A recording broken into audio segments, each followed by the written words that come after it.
रायगडमध्ये काँग्रेस किंगमेकर हर्षवर्धन सपकाळ, रायगडमध्ये महाविकास आघाडीचा झेंडा महेंद्र शेठ घरत, दिबांच्या जन्मभूमीत काँग्रेसचे प्रांताध्यक्ष हर्षवर्धन सपकाळ मैदानात, महाविकास आघाडीच्या उमेदवारांच्या प्रचाराला तुफान प्रतिसाद. नमस्कार, आपण पाहताय न्यूज कट्टा एक्सप्रेस. चॅनलवर पहिल्यांदाच आला असाल तर चॅनलला सबस्क्राईब नक्की करा. पाहूयात आता सविस्तर बातमी. लोकनेते दिबांच्या जन्मभूमीत जासई येथे काँग्रेसचे प्रांताध्यक्ष हर्षवर्धन सपकाळ महाविकास आघाडीच्या उमेदवारांच्या प्रचारासाठी मंगळवार दिनांक 3 रोजी आले होते. यावेळी दिबांना आणि हुतात्म्यांना प्रांतामध्ये हर्षवर्धन सपकाळ आणि काँग्रेसचे रायगड जिल्हाध्यक्ष महेंद्र शेठ घरत यांनी महाविकास आघाडीचे उमेदवार यांनी अभिवादन केले. त्यानंतर महाविकास आघाडीच्या उमेदवारांच्या प्रचारासाठी काढलेल्या रॅलीला तुफान प्रतिसाद मिळाला.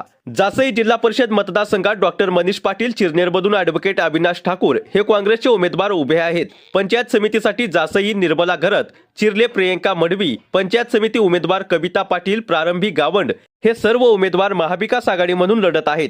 जासई, दिघोडे, कोपरोली येथील प्रचार रॅलीला उत्स्फूर्त प्रतिसाद मिळाला. महाविकास आघाडीचेच उमेदवार बहुमतांनी निवडून येतील असा विश्वास सर्व महाविकास आघाडीच्या कार्यकर्त्यांनी बोलून दाखवला. यावेळी काँग्रेसचे सरचिटणीस मिलिंद पाडगावकर, श्रद्धा ठाकूर, प्रभारी डॉमिनिक डेमेलो, माजी जिल्हाध्यक्ष RC घरत, उरणच्या नवनिर्वाचित नगराध्यक्षा भावना घाणेकर, उरण तालुका अध्यक्ष विनोद म्हात्रे, कामगार नेत्या श्रुती म्हात्रे, उपाध्यक्ष रामनाथ पंडित, जयंत पाटील, संजय ठाकूर, प्रेमनाथ म्हात्रे, महिला अध्यक्षा रेखा घरत, शेकापचे नरेश घरत, संतोष म्हात्रे, सरपंच संतोष घरत, कामगार नेते संतोष घरत, कामगार नेते रवी घरत, बबन कांबळे आदी महाविकास आघाडीचे मान्यवर उपस्थित होते.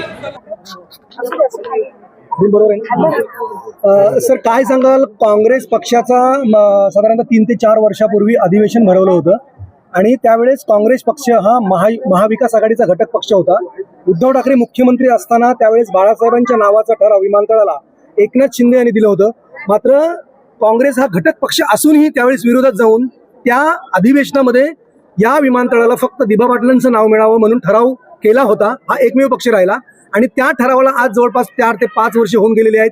त्याच्यानंतर विधिमंडळाचा अधिकृत ठराव गेला, मात्र आजही दिबा पाटलांच्या नावावर कोणताही शिक्कामोर्तब होत नाहीये. आपण कसं पाहताय? या विमानतळाला दिबा पाटलां साहेबांचंच नाव देण्यास आम्ही सरकारला भाग पाडू. सध्या भारत सरकार आणि देवेंद्र फडणवीसांचं महाराष्ट्रातलं सरकार हे कट कारस्थान करीत आहे. NB एअरपोर्ट याचा अर्थ काय, तर नरेंद्र मोदी एअरपोर्ट त्यांनी त्या एअरपोर्टला देण्याचा जो घाट घातलाय तो आम्ही कदापि यशस्वी होऊ देणार नाही. ज्या पद्धतीने आपण बघता या विमानतळाच्या प्रकल्पामध्ये अनेक नोकऱ्या आता होत आहेत, मात्र या नोकऱ्या देताना कुठेतरी पैसे खाल्ले जातात असाही आरोप एकंदरीत होतोय. दिबा पाटील साहेबांनी इथल्या स्थानिक भूमिपुत्रांच्या अनुषंगानं सिडकोचा जो लढा पुकारला होता तो सिडको केवळ जमिनीच्या विकासाच्या अनुषंगाने नव्हता, तर भूमिपुत्रांच्या अधिकाराच्या देखील अनुषंगाने होता. आणि आज त्या अधिकारांची पायमल्ली ही देवेंद्र फडणवीसांच्या इशाऱ्यावर सुरू आहे. जिल्हा परिषदेमध्ये जर काँग्रेस आणि मित्रपक्षांची सत्ता आली तर विमानतळ हे जिल्हा परिषदेच्या अखत्यारीमध्ये येते. अशा प्रकारचं आंदोलन हे नावासंदर्भात असो. आम्ही गल्लीपासून दिल्लीपर्यंत दिबा पाटील साहेबांचं नाव देण्याकरता कटिबद्ध आहोत. करिता आंदोलन यापूर्वी केलेले आहेत, अधिक आंदोलन येणाऱ्या काळात आम्ही तीव्र देखील करू. देवेंद्र फडणवीसांना या भूमीतून, दिबा पाटील साहेबांच्या जन्मभूमीतून माझं आव्हान आहे, तुमच्यात हिंमत असेल तर नरेंद्र मोदीचं नाव देऊन दाखवा. आम्ही दिबा पाटील साहेबांचं नाव घेतल्याशिवाय राहणार नाही, हा इशारा देखील त्यांना या निमित्ताने. जिल्हा परिषदेची काय स्थिती आहे? तुम्ही सुद्धा प्रचाराला आलेला आहात, काय वाटतं? जिल्हा परिषदेमध्ये काँग्रेस पक्ष किंग मेकरच्या भूमिकेत राहील आणि महाविकास आघाडीची सत्ता आहे. एक मिनिट, हिंदी सिंगल. ऐका, मी राष्ट्रवादीचा महाराष्ट्र सरचिटणीस आहे, शरद पवार गट. ओके, या वहिनीत माझ्या